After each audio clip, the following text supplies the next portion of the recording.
Hey, what's going on? I thought I'd do an unboxing. Normally I don't really buy the Soundstream that often. It's been a while. It used to be one of my favorite products back in the day. But yeah, I went on eBay and I purchased the Soundstream. It's supposed to be 18,000 watts, but of course they don't do 18,000 watts. But I saw Big D Wiz do a review and a dyno on a 3500, and it did like 2,000 watts RMS. So these are supposed to do 7,000 RMS, 18K, and I guess they're supposed to be mimicking the quote-unquote sound digital type boards. So I thought I'd give it a try. I want to run 4 of these. I bought 2 for now so I can test them out. But yeah, I just got them today. So Tarantula Soundstream Tarantula Extreme Power. Now, I have seen someone run these on, I think, one person on YouTube. I saw someone running 2 of these, 415s, I think. But we have 1,800 watts at 4 ohm, 3,600 at 2 ohm, and 7,000 watts at 1 ohm. Let's see. See if it says what voltage. I run pretty high voltage. I definitely will be over 14.5 volts. It takes up to 6 volt input. So a signal up to 6 volts. Let's see. Yeah. Anyway, so let's got a picture of it on the amp on the box. It's kind of funny. But yeah, let's go ahead and see, I have 2 of them.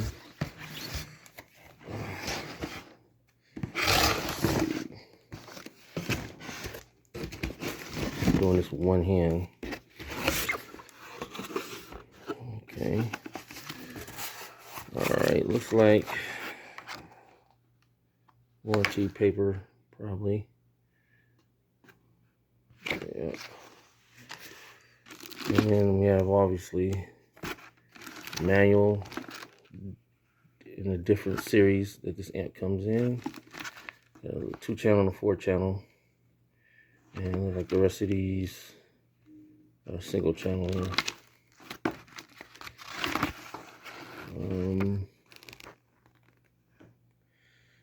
Let's see.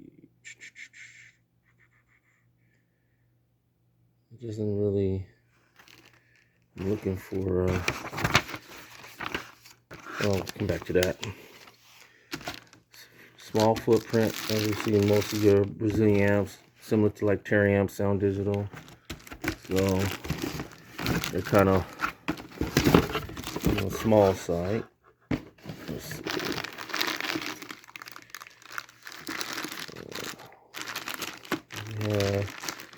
Bass knob and cable. Excuse me, guys, I don't have a tripod. I'm just doing this on my phone, so just trying to do it in one hand here.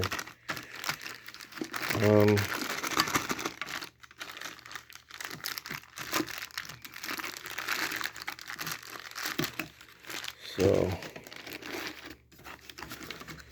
oh man, yeah, it's really plastic. It's actually the first bass knob I've had that's been plastic. Man,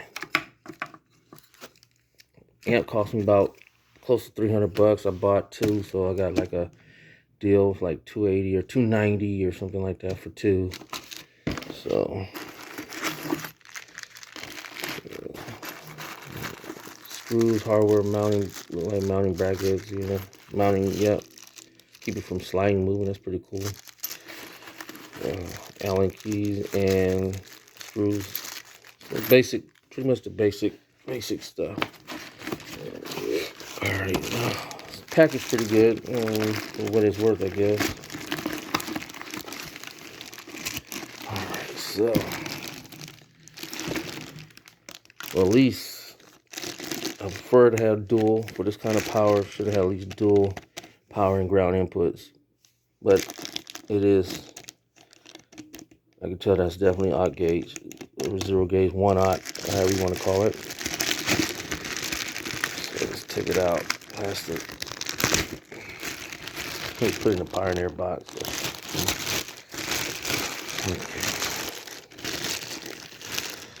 So, open it up, it's pretty basic. I do notice fans here. So, get my phone to focus there. So, definitely,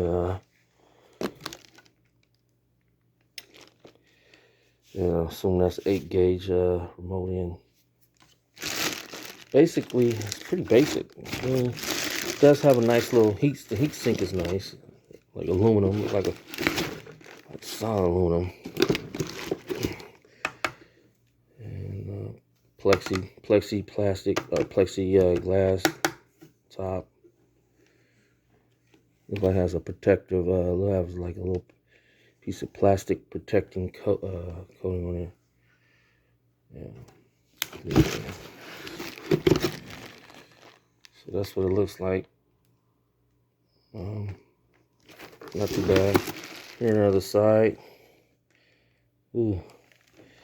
Once again, it only has one output. It'd be nice if they had at least 2. It's kind of small.